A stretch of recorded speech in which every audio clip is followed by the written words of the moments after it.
Il est de retour. Avec tous ses cuts. On va enfin arrêter de se faire chier. Ah, allez, c'est parti.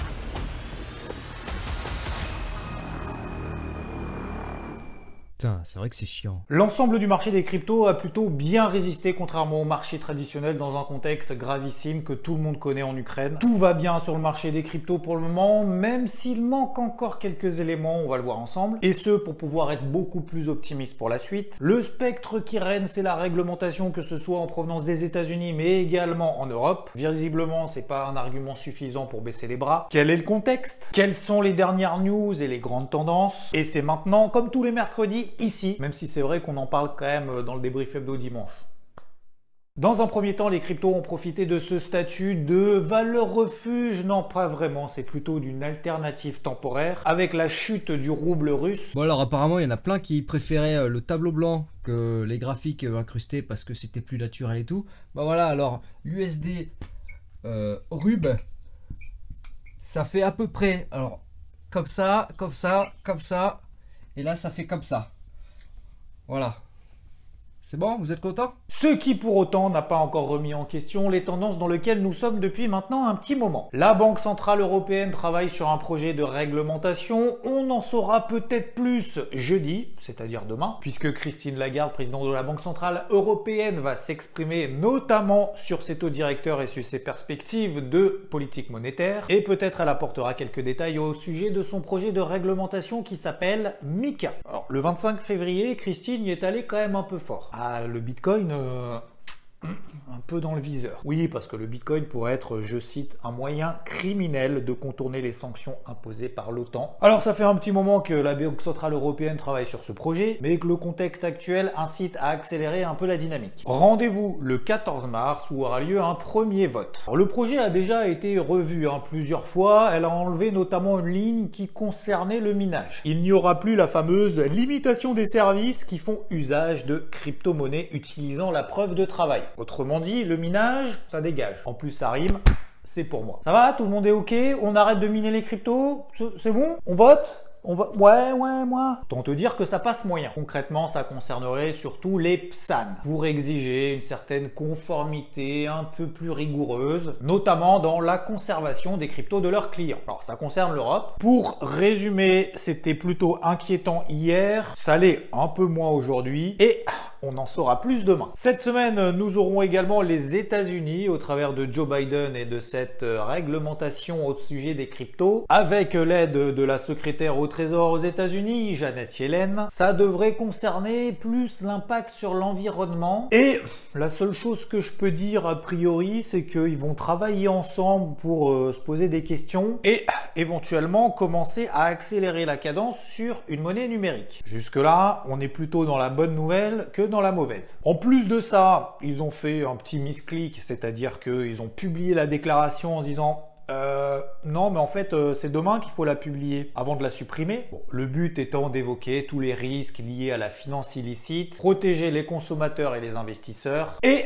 prévenir tout ce qui concerne de menaces envers le système financier au sens large. Bon, pour faire simple et à mon avis, quand même beaucoup de communication pour pas grand-chose. Et à la limite, ce serait plutôt un mal pour un bien. Comme on le dit, tout ce qui ne tue pas le Bitcoin le rend plus fort. Concernant l'impact du conflit actuel, on l'a déjà vu, les transactions en roubles vers le Bitcoin ont augmenté et c'est encore le cas. D'ailleurs, on voit que le Bitcoin libellé en roubles a atteint des nouveaux records historiques. Plus généralement, et c'est vrai qu'en ce moment, dans la mesure où c'est quand même très calme sur les cryptos et c'est pas forcément si grave que ça, les flux, de manière générale, n'augmentent pas. On a déjà vu ensemble que les mains faibles sont sorties pendant toute la glissade depuis le mois de novembre-décembre dernier, au profit des mains fortes qui accumulent. Vas-y, tu veux plus tes bitcoins parce que ça monte pas, vas-y, balance, j'ai un gros sac. Bon, même si c'est vrai que dans l'ensemble, on aimerait bien que ça aille un petit peu plus vite, un petit peu plus haut, un petit peu plus rapidement aussi. Mais il paraît que dans le jargon, on dit le marché a toujours raison. Bon, on a eu quand même la semaine dernière les fonds entrant sur le Bitcoin, 95 millions de dollars entrants. C'est le montant le plus élevé depuis le mois de décembre. Notons quand même quelques flux sortants sur certaines cryptos, en l'occurrence Solana et DOT, Polkadot, et des flux qui sont plutôt entrants à l'inverse sur Cardano, le Litecoin ou encore le Ripple. Même si c'est vrai que Cardano, elle est quand même pas au top de sa life depuis maintenant le mois de septembre dernier. Le Litecoin, lui, éventuellement, ok, il est revenu sur ses plus bas de 2021, du coup ça nous donne quand même un gros niveau majeur, pourquoi pas un point d'intervention. Si on estime toujours que le Litecoin est l'équivalent de l'argent numérique, le petit frère du Bitcoin. De son côté, lui, l'Ethereum a plutôt bien réagi au contact de la borne basse du range dans lequel il évolue depuis maintenant 2 mois et demi. 2400 $, c'est en bas. La borne haute en haut, 3200 $. On a vu d'ailleurs sur l'Ethereum les frais de transaction se réduire considérablement depuis quelques temps. On est quasiment sur un plus bas de 6 mois, proche des niveaux d'août 2021. Bon, ça suit généralement le cours de l'Ethereum parce que les frais de transaction, c'est en fonction de savoir s'il y a beaucoup de transactions, beaucoup de demandes, bah du coup c'est un peu engorgé, du coup ça coûte plus cher. Et effectivement, les demandes sur le réseau Ethereum se réduisent quand même depuis quelques temps. D'une part parce qu'il y a quand même une vive concurrence qui est en train de s'organiser, notamment au travers de Solana ou de la blockchain Avalanche alias Avax, qui propose plus ou moins tous les mêmes services que l'Ethereum. Plutôt plus d'ailleurs que plutôt moins. Donc du coup, je peux enlever la phrase et je peux la refaire éventuellement. Qui concerne exactement la même chose que l'Ethereum, à quelque chose près. Donc plus ou moins finance décentralisée, le gaming et les fameux NFT. Et justement, là aussi, après la tendance de ouf, c'est la mode, machin, etc. sur les NFT, la folie furieuse est en train un peu de retomber. Voilà, moins d'intérêt sur les NFT, ça se calme, moins de transactions, moins d'intérêt. Voilà toutes les raisons pour lesquelles les frais sur les terres se réduisent. En tout cas, de manière générale, nous n'avons pas de capitulation à long terme des fameux holders. Holder, arrêtez de me poser la question, c'est hodler, mais non, mais arrête de dire hodler, t'as des problèmes d'orthophonisme. Non, je n'ai pas de problème d'orthophonisme, je dis bien hodler.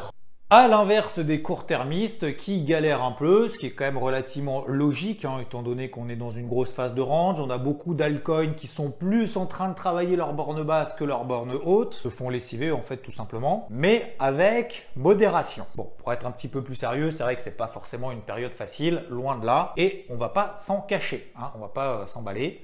Pas faire les fiers. Quant à la capitalisation totale, où est-ce qu'on en est? On est plus ou moins toujours au même point, c'est-à-dire au milieu en fait d'un range. On tient la borne basse. On n'arrive pas à passer cette foutue MM50 daily déjà dans un premier temps, ce qui serait une première étape. Ça mangerait pas de pain. Et ensuite, on a la fameuse résistance au-dessus de la tête qu'il va falloir passer. Pour le moment donc, on va être en mode pas de panique quand ça redescend, c'est plutôt une zone d'achat, ça fait je pense 2-3 semaines qu'on en parle. Et quand ça remonte, on s'allège un petit peu, pas d'euphorie, et bis repetita tant qu'on reste coincé entre ces deux bornes. Aucune remise en question de la tendance de fond long terme qui reste haussière. Ici sur le Bitcoin, nous sommes plus proches de la borne basse, c'est-à-dire des 30-35 000 $ qui semble être plutôt une zone d'achat si on veut accompagner le sens de la tendance de fond, plus que dans une zone de vente. Sauf si bien évidemment on commence à accuser le coup et qu'on veut passer à autre chose. Ce qu'on fait d'ailleurs les mains faibles pendant toute la descente. J'ai partagé également mon crypto board que tu as peut-être déjà vu le 1er mars. C'était mardi de la semaine dernière. En fait, j'aime bien faire ce crypto board parce que ça permet d'avoir une vue à 360 degrés et sur l'ensemble des cryptos, pas seulement la capitalisation totale, pas seulement le Bitcoin, pas seulement l'Ethereum. Et disons que ça m'occupe aussi un certain temps parce que en fait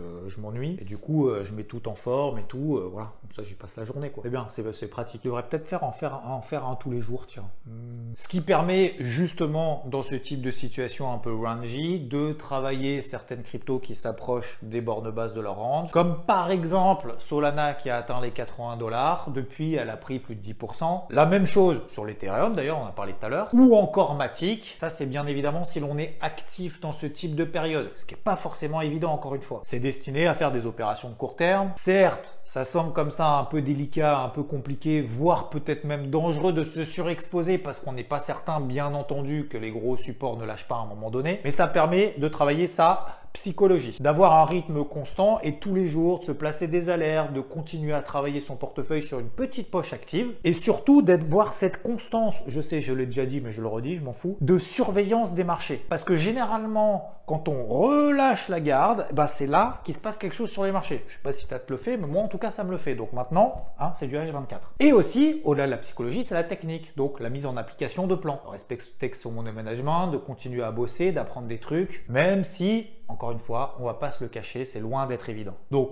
si on n'est effectivement pas trop expérimenté, déjà quand même plutôt bien exposé, pour le moment, vaut mieux garder le pied levé. En attendant, il y a des cryptos qui s'envolent comme jamais. Ici, par exemple, on est passé de 22 000 $ à 100 000 $. Et ça va tellement vite que les cotations ont été suspendues tellement ça va haut. C'est un pu... Ah merde, ah oui, tu t'es pas... Ah merde, ah oui, non, pardon, ça c'est le graphique du nickel. Oui, nickel s'est envolé parce que le troisième producteur au monde, c'est la Russie. Et que... Ouais, bon. Ouais, oui. Est-ce qu'il y a des cryptos qui s'envolent quand même? Oui. Nous avons quand même Luna, hein, qui a fait x2 là en 2 semaines et demie. Et ça continue. Elle est pas très loin de ses records historiques. Ou encore, il y a Waves qui surfe sur la vague, x3 en 2 semaines. Tu vas me dire, ok, c'est facile après coup. Je te l'accorde. C'est beaucoup plus facile de le dire après coup que de le faire sur l'instant T. Donc, le meilleur moyen d'essayer de les attraper, et encore une fois, c'est pas facile, c'est justement d'essayer de continuer à travailler à court terme de manière ciblée. Voilà, d'essayer de travailler les plus forts du moment avec, bien entendu, le risque que ça pump, ça retombe. Ce qui est important en tout cas dans cette période, c'est limiter le poids des entrées, hein, ne pas s'enflammer plus que ça, surtout encore une fois si on est déjà investi, et d'y aller progressivement. Et puis une fois que ça part, on peut éventuellement renforcer, on sécurise, on renforce, on sécurise, on renforce, etc. Ça permet de faire grossir une position qui à la base n'est pas lourde, et puis on essaye d'augmenter comme ça par palier. Bon, voilà, franchement, c'est pas évident. Voilà, encore une fois, je crois que ça fait 15 mois que je le dis, mais peut-être que je suis tout seul à considérer que c'est pas forcément évident. Mais bon, comme ça, écoute, c'est dur, chier ce range.